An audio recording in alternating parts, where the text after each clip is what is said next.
Matt Canavan is the Senator representing Queensland beautifully in the federal parliament, and he's back where he belongs in Queensland right now. Plenty of things to talk about with him and the wonderful Nicholas Rees, who's the Lord Mayor of Melbourne. Nicholas, why are you dancing with the Moomba King and Queen?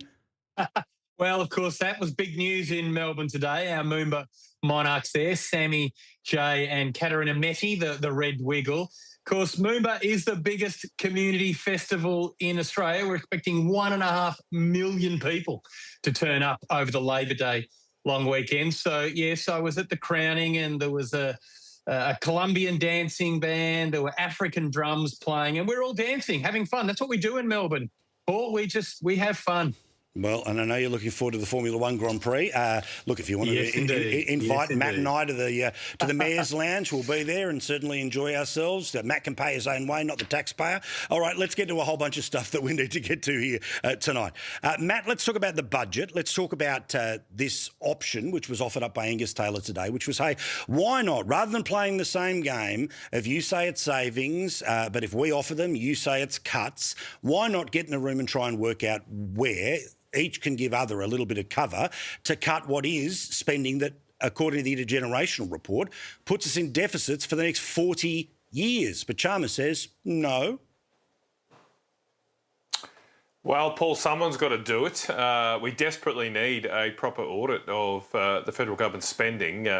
Keep in mind that just before COVID, the budget before COVID, we spent on your behalf in Canberra about $480 billion in that year. After COVID, the budget after COVID, this financial year, it'll be just shy of $780 billion. So government spending in Canberra has gone up by $300 billion a year, every year. This is every year it's being spent, $300 billion more. To put that into context for people watching at home, there are about 10 million households in Australia, so that's $30,000 a year per household since COVID. And of course, we did have spending go up for JobKeeper and keep things going during COVID. It just never came back down to more normal levels. It stayed up. And so there's been a clear need for this audit. We haven't done a proper audit since Tony Abbott was Prime Minister. It's about time.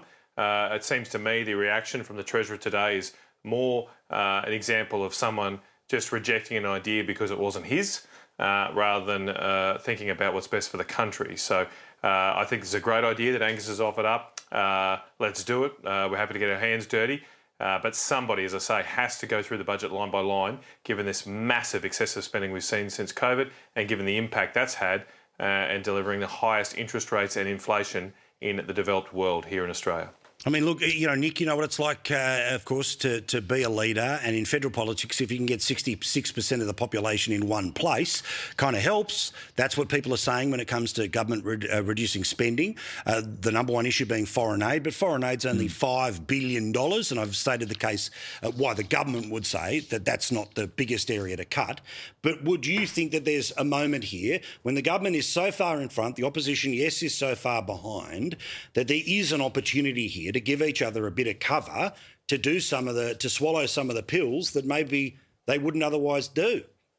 Yeah, Paul, I mean, I would have liked to have seen the government give this idea more consideration than what it got today. Unfortunately, in the Canberra bubble, everything is viewed very cynically, and I don't know if there was a political strategy in this. I suspect there probably was a bit of that, but that doesn't mean it's not an idea that's worth looking at. So, yeah, I would have liked to see the government give it a bit more consideration. But it's not just this particular idea. There's other ways that we can get to bipartisan outcomes. When we have parliamentary committees, Matt Canavan there serves on a couple of them.